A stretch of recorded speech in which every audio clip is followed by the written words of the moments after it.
We entered the city by the Avenue Jules Ferry, a magnificent tree-shaded boulevard named in honor of the French statesman responsible for the occupation of Tunisia.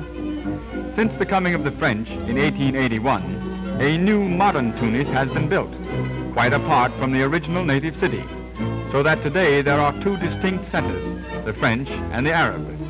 And the Tunisian may adapt himself to Western civilization if he chooses, or retain his old mode of living within the Oriental town.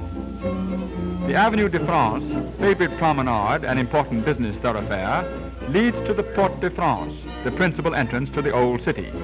Beyond the gate is the Place de la Bourse, a small square which is the terminus of the two main native thoroughfares.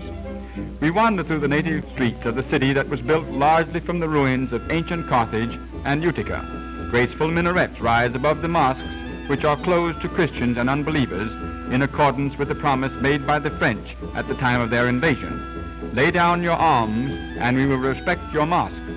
Resist us and we will desecrate them. From the palace of the Bey, we look out upon the housetops of Tunis, which at sunset will be crowded with women, as men at this hour remain below, lest they see the uncovered faces of their neighbors' wives.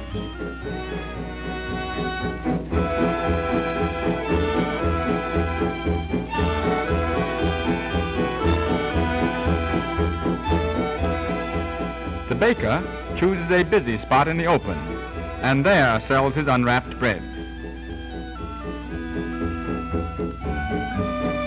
But the sweetmeat maker carries his confections about and sets up shop wherever he finds a customer. Sticky candy made from dates and nuts. This tiny kitchen is large enough to serve a small restaurant and an open-air cafe. Perhaps the most interesting parts of the Medina are the souks, the roof-covered lanes where artisans make and sell their wares, and merchants display various articles to tempt foreigners. As is the custom of the East, trades generally keep together, a decided advantage to the purchaser who can compare prices and quality of similar articles. The streets are often named after the wares that are sold in them. This is the street of the shoemakers.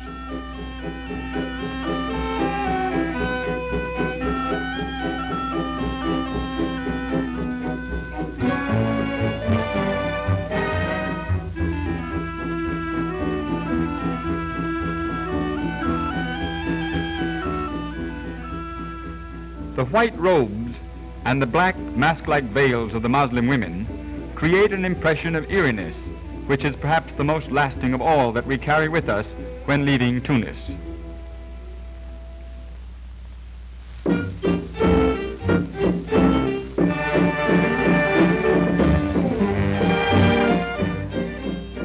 For over 3 centuries, and prior to France's occupancy in 1830, Algiers was the stronghold of those dreaded terrors of the sea, the Barbary pirates, and now is known as the Paris of North Africa. The old Arab city and the French one surrounding it rise directly from the shores of the harbor. Bedouins from the desert wait for a bus to carry them to southern Algeria. Fine buildings face the harbor along the boulevards Qanot and République. The Rue de Constantine is but one of the many imposing streets in the European quarter. Along some, arcaded sidewalks have been built, offering shelter from rain or the hot African sun. The mosque Jama el-Jadid in the Place du Gouvernement, like all other mosques in Algiers, may be visited by unbelievers. Buses roll in from everywhere, packed to capacity, both inside and out. A thriving business is always done, as the Algerians have succumbed to the mad pace of modern motoring, and without caring where they go, will often spend their last franc on a pleasure ride. A sheikh from the desert takes in the sights. Muslim women in Algiers continue to wear the veil and run for cover when the evil eye, a camera, appears. Little equipment is required for the barber's trade. A chair, a razor, and a victim are all that are needed. The barber is also a dentist, as a few of his extractions testify. The Kasbah quarter appears today very much as it did when the pirates ruled and pillaged Mediterranean shipping. Many of the narrow streets, which zigzag up and down through the hilly town, or merely series of steps.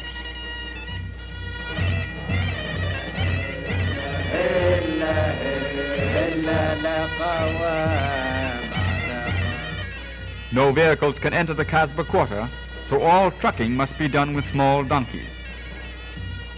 Over some of the streets, the upper stories of the houses meet.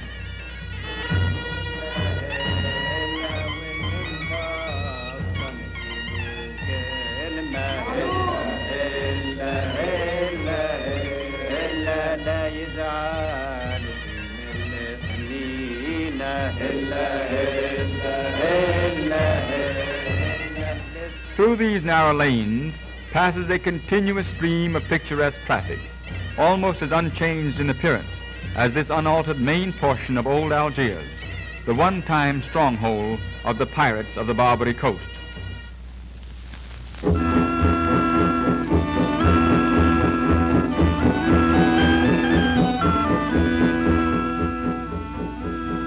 The most conspicuous landmark of Rabat is the unfinished Hassan Tower. From its summit, we look down upon the walled city of Old Rabat, situated at the mouth of the river Bouregre on the Atlantic coast. Across the river is Saleh, once the principal slave market of Morocco. The walls of Old Rabat are still well preserved and effectively separate the Moorish city from the modern French one. Old Rabat was the key city of Morocco, for many of the caravan routes to and from the interior converged here. The bazaars have long been famous for the great variety of their wares and for the workshops of artisans whose products of leather and wool are known throughout Morocco. Native doctors have no offices, so hold consultations in the busy streets. They are not only doctors but druggists as well, and before them are the medicines, the herbs and charms which are prescribed. The stalls of the merchants are so small that the largest part of their business has to be conducted in the street. A none too appetizing butcher shop. One slightly better.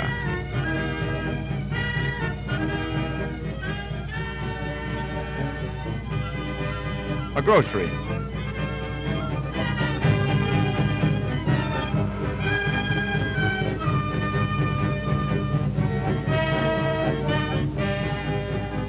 A spice merchant.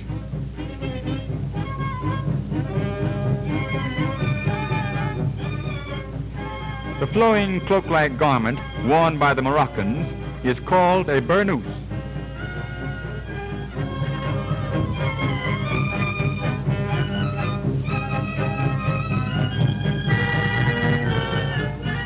The ancient method of carrying water is still in use. A drink for a thirsty one.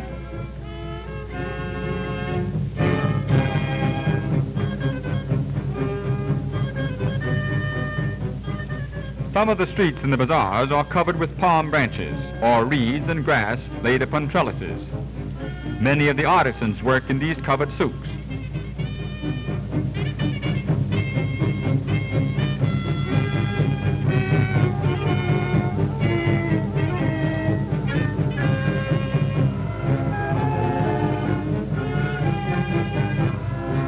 Boys begin learning a trade when young.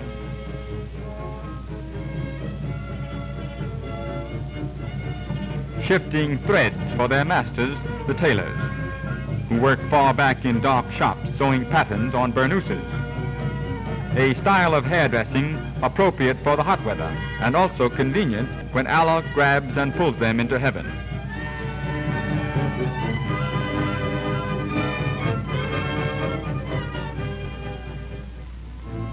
Just outside the walls of Old Rabat is the palace of the Sultan.